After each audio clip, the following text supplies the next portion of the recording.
पुरी में कांग्रेस का return ticket. कल लंबी अगर मगर के बाद आखिरकार राहुल गांधी ने गांधी परिवार की पुश्तैनी सीट रायबरेली से अपना नॉमिनेशन फाइल कर दिया। ये मैसेज प्लांट किया गया कि राहुल गांधी ने आखिरकार मां सोनिया गांधी की विरासत संभाल ली है और शायद इसीलिए राहुल जब अमेठी की हारी हुई सीट छोड़कर सेफ सीट रायबरेली पहुंचे तो कांग्रेस ने उनके नॉमिनेशन को खास बनाने के लिए पूरी ताकत झोंक दी।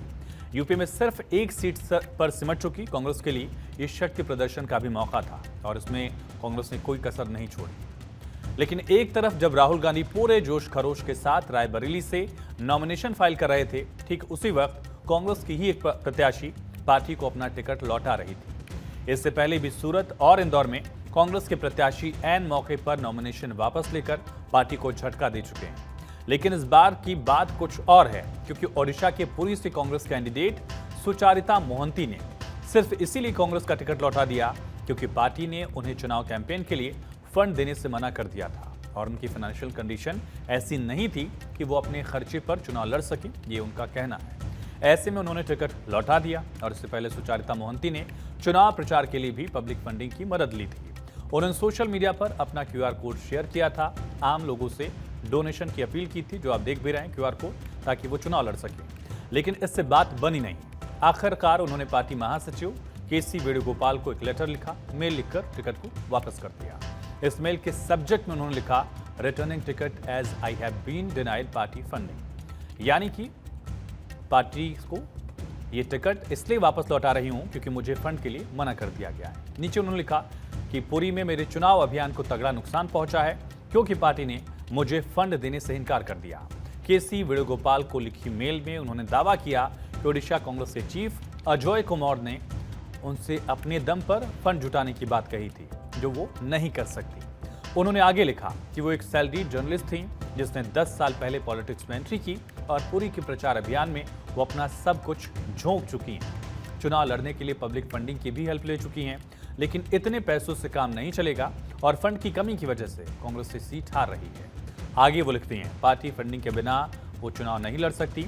ऐसे में वो पूरी लोकसभा सीट से कांग्रेस का टिकट लौटा रही हैं। यही बात उन्होंने अपने इंटरव्यू में दोहराई है। Party had given me the ticket, but I returned the ticket because party was not able to fund me. Then another reason is in my 7 assembly segments, in some of the seats, winnable candidates haven't been given the ticket. Instead, some weak candidates have got the ticket. So it was not possible for me to campaign with these two conditions. जरा सोचिए, fund न होने की वजह से सुचारिता मोहंती, जो कि पुरी से कांग्रेस की प्रत्याशी थी, उन्होंने अपना टिकट ही पार्टी को लौटा दिया। सवाल यह है कि क्या वाकई कांग्रेस के पास फंड की इतनी कमी है कि वो अपने प्रत्याशी की इतनी मदद भी नहीं कर सकती? हो सकता है आप में से कई लोग कांग्रेस और सुचारिता मोहंती की इस स्थिति पर तरस खा रहे हैं, लेकिन सच्चाई क्या है समझने के लिए आपको कुछ और तस्वीरें भी देखनी चाहिए। ये तस्वीरें राहुल गांधी के नामांकन की हैं और रनवे पर दौड़ते प्राइवेट जेट्स खास करके उनके नॉमिनेशन के लिए वहां पहुंचे थे। कल राहुल गांधी जब नामांकन करने रायबरेली पहुंचे तो उनकी मां सोनिया गांधी, पार्टी महासचिव केसी वेणुगोपाल, पार्टी के अध्यक्ष मल्लिकार्जुन खड़गे, यहां तक कि प्रियंका गांधी वाड्रा भी, ये सब एक निजी जेट से रायबरेली पहुंचे। उनकी बहन प्रियंका और उनके पति रॉबर्ट वाड्रा एक दूसरे प्राइवेट जेट से वहां पहुंचे थे। इसके अलावा नॉमिनेशन के वक्त भारी भरकम रोड शो किया गया और इन तस्वीरों को देखकर कम से कम ये तो नहीं कहा जा सकता कि कांग्रेस के पास फंड की कमी है, जैसा कि कांग्रेस की तरफ से कुछ वक्त पहले नैरेटिव गढ़ा भी गया था कि उनके पास प्रचार के लिए फंड नहीं है, उनके खाते फ्रीज हो चुके हैं।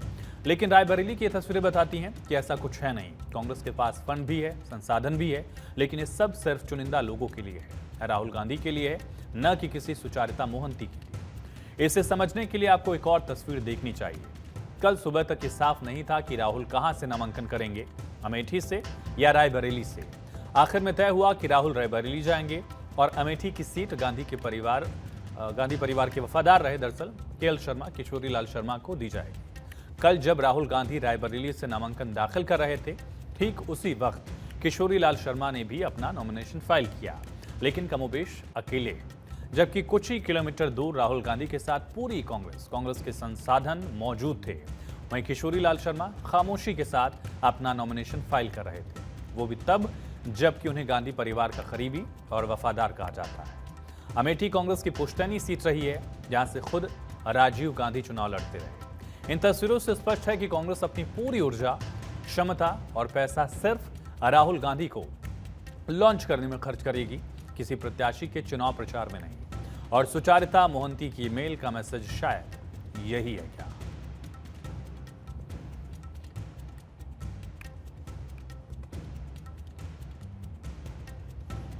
तो दो तस्वीरें और दो परिस्थितियों को बयां करते हुए, एक तरफ राहुल गांधी और दूसरी तरफ केएल शर्मा। तो ये तो हुई कांग्रेस की बात, लेकिन सुचारिता मोहंती की इस ईमेल का एक पहलू और है, और वो है बेतहाशा महंगे होते चुनाव।